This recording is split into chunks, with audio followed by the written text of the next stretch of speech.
బద్రీనాథ్, కేదార్నాథ్, గంగోత్రి, యమునోత్రి వీటిని దర్శించుకునే భక్తులు రిషికేశ్ దాటిన తర్వాత ఇక్కడ ధార్ దేవి మందిర్ అని వస్తుంది, చాలా ఫేమస్. ఇక్కడ అంటే అందరూ యాత్రికుల కోసం ఇక్కడ ఒక సదుపాయం ఏర్పాటు చేయబడింది. మనందరికీ చాలా ఉపయోగపడే సదుపాయం ఇది.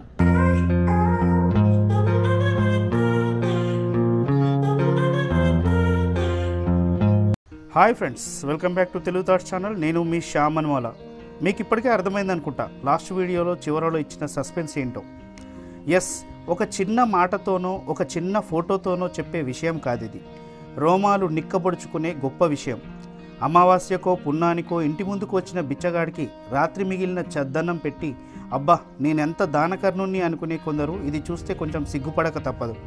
ఎందుకంటే మానవత్వం నిస్వార్థ సేవలకు మారుపేరు ఇప్పుడు మనం చూడబోయే ఈ వీడియో. కేదార్నాథ్ రూట్లో దేవప్రయాగ నుంచి రుద్రప్రయాగ వెళ్లే దారిలో ధార్ దేవి ఆలయం కంటే ముందు దాంగ్ చౌరా అనే ప్రాంతంలో శ్రీ మహాదేవ్ మందిర్ కనిపిస్తుంది. అక్కడే వచ్చేపోయే వాహనాలను కొందరు ఆపుతూ ఉంటారు. అలా ఆపేది ఎందుకో తెలుసా? మన ఆకలి తీర్చడానికి. అవును, మన కడుపు నింపడానికి. ఇక్కడ నిశుల్క్ లంగర్ భండారా సేవా విశ్రాంతి వ్యవస్థ అని ఒక బోర్డు కనిపిస్తుంది. నిశుల్క్ లంగర్ అంటే ఉచిత భోజన మరియు విశ్రాంతి సదుపాయం అని అర్థం.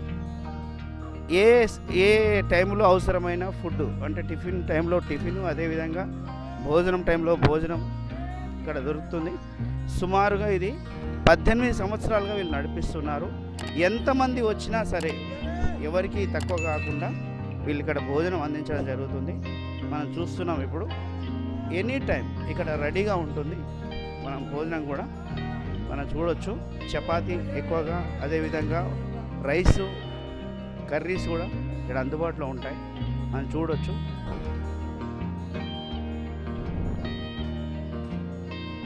ఈ సదుపాయాన్ని వీలైనంత మంది యాత్రికులు ఉపయోగించుకోవాలని వీళ్ళు చెప్తూ ఉంటారు. అవి కిतना साल से ये चला रहे हैं? 18 साल से चला रहे हैं हम इसको.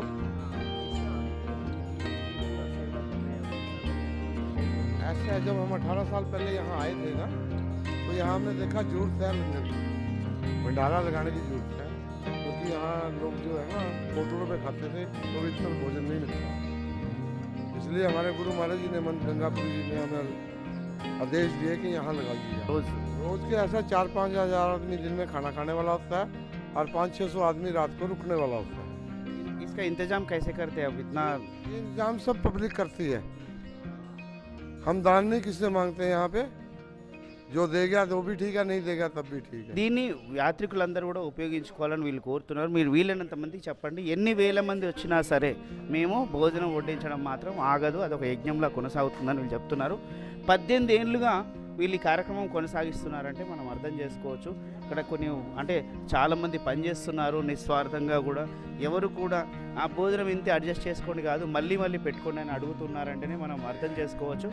సో ఇక్కడ ఫ్రీ మెడికల్ సదుపాయం కూడా, అంటే డాక్టర్ కన్సల్టెన్సీ అవసరమైతే కూడా ఇక్కడ సదుపాయం అందుబాటులో ఉంది. ఎవరికైనా చిన్న చిన్న ఇబ్బందులు ఎదురొచ్చిన ఆరోగ్యానికి సంబంధించి దాన్ని కూడా వీళ్ళు ఇక్కడ చూడడానికి అవకాశం ఉంది.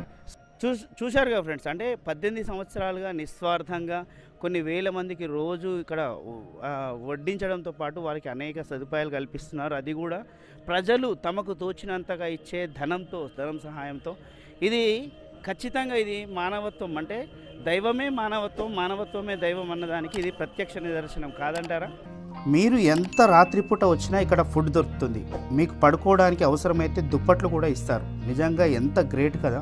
అయితే చార్ధామ్ యాత్రలో ఇలాంటి ఉచిత భోజన సదుపాయాలు అక్కడక్కడ కొందరు దాతలు ఏర్పాటు చేస్తారు, కానీ ఇలా శాశ్వత ఏర్పాట్లు మాత్రం అక్కడ ఉండవు. ఇక ఇక్కడి నుంచి బయలుదేరి రుద్రప్రయాగ వైపుకు మేము సాగిపోయాం. ఇక్కడ మీకు చార్ధామ్ యాత్ర గురించిన కొన్ని విషయాలు చెప్పాలి. 4 పవిత్రమైన క్షేత్రాలైన యమునోత్రి, గంగోత్రి, కేదార్నాథ్, బద్రీనాథ్ల దర్శనాన్నే చార్ధామ్ యాత్ర అంటారని మనకు తెలుసు. సుమారు 1200 ఏళ్ల కిందట జగద్గురు శ్రీ ఆదిశంకరాచార్యులు ఈ చార్ధామ్ యాత్రను ప్రారంభించినట్లు చెప్తారు. మంచుకొండల్లో నిలవైన ఈ క్షేత్రాలను దర్శించడం చాలా క్లిష్టమైన సాహసోపేతమైన యాత్రగా ఉండేది. అయితే 1950-60ల వరకు కేవలం కొందరు సాధువులు, అఘోరాలు మాత్రమే గుర్రాలపై లేదా కాలినడక ద్వారా ఈ యాత్రను చేసేవారు. 1962లో చైనాతో యుద్ధం కోసం భారత ప్రభుత్వం సైనికుల తరలింపు కోసం రోడ్లు వేసి రవాణా సౌకర్యాలు కల్పించింది. దాంతో ఆ తర్వాత చార్ధామ్ యాత్రికులు పెరుగుతూ వచ్చారు. ప్రస్తుతం చాలా మంచి రోడ్డు మార్గం అందుబాటులో ఉంది.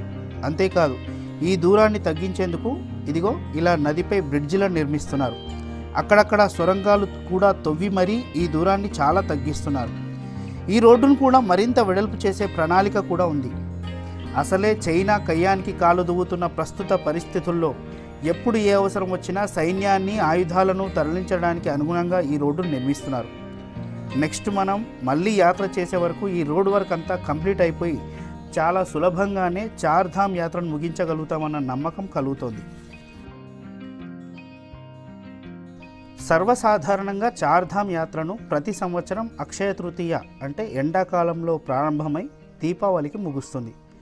ఈ చార్ధామ్ యాత్రను కూడా క్లాక్ వైజ్లో అంటే ముందు యమునోత్రి, తర్వాత గంగోత్రి, తర్వాత కేదార్నాథ్, చివరగా బద్రీనాథ్ దర్శనం చేసుకోవాలని చెప్తారు. ఇప్పుడు మన పక్కన ప్రవహిస్తూ కనిపిస్తున్న నది అలకానంద. అదిగోండి మాటల్లోనే రుద్రప్రయాగ వచ్చేసింది చూడండి. ఇదొక సంగమ ప్రాంతం. ఇక్కడే మందాకిని నది అలకానందతో కలిసిపోతుంది. ఈ రుద్రప్రయాగ కూడా కాస్తంత పెద్ద పట్టణమే. ఇక్కడ కూడా యాత్రికులకు అవసరమైన వసతి తదితర సౌకర్యాలన్నీ లభిస్తాయి. అదిగోండి అక్కడ కొండపైన కనిపిస్తున్న పట్టణమే రుద్రప్రయాగ. మనం మాత్రం ఇదిగో ఈ బ్రిడ్జి నుంచి బైపాస్ రోడ్ మీదుగా కేదార్నాథ్కు వెళ్ళిపోతాం. బద్రీనాథ్ క్షేత్రానికి వెళ్ళడానికి ఈ రుద్రప్రయాగ పట్టణంలో నుంచి వెళ్ళాలి.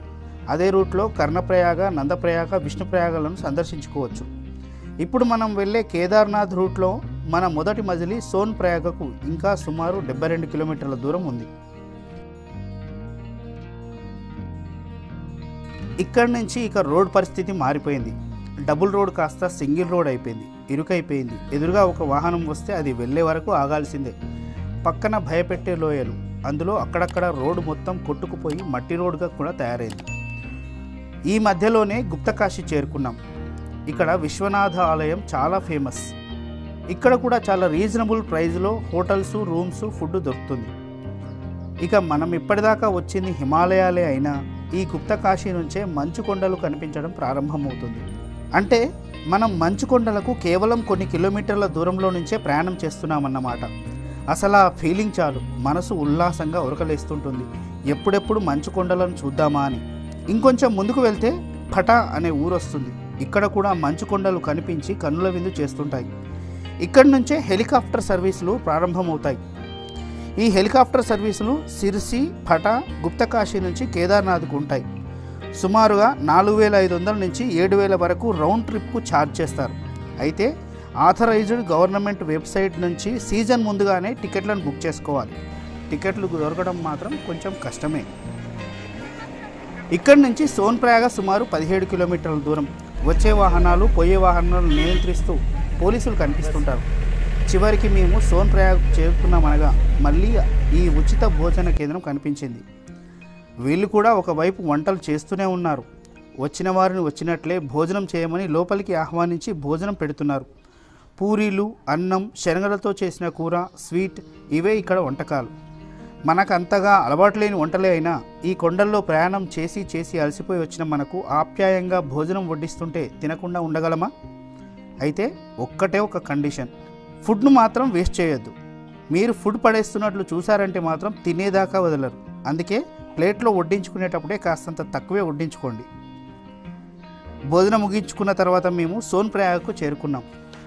ఇక గౌరీకుండకు ప్రయాణం, ఆ తర్వాత కేదార్నాథ్కు ప్రయాణం. కేదార్నాథ్లో కేదారనాథీశ్వరుడి దర్శనం లభిస్తుందన్న ఆనందంతో మనసు ఉప్పొంగుతుండగానే భూమి ఉన్నట్లుండి కుంగిపోయినట్లు ఒక బ్యాడ్ న్యూస్ తెలిసింది. ఇంతకీ అంత పెద్ద దుర్వార్త ఏంటి? ఏం జరిగింది? కేదార్నాథ్లో ఈశ్వరుడి దర్శనం ఎలా జరిగింది తెలియాలంటే నెక్స్ట్ ఎపిసోడ్ వరకు ఆగాల్సిందే. అప్పటి వరకు సెలవు. లైక్ కొట్టడం, షేర్ చేయడం, ఇప్పటిదాకా సబ్స్క్రైబ్ చేసుకుని వారు ఉంటే సబ్స్క్రైబ్ చేసుకోవడం మాత్రం మర్చిపోద్దు. సైనింగ్ ఆఫ్ మీ శ్యామ్ అనుమాల.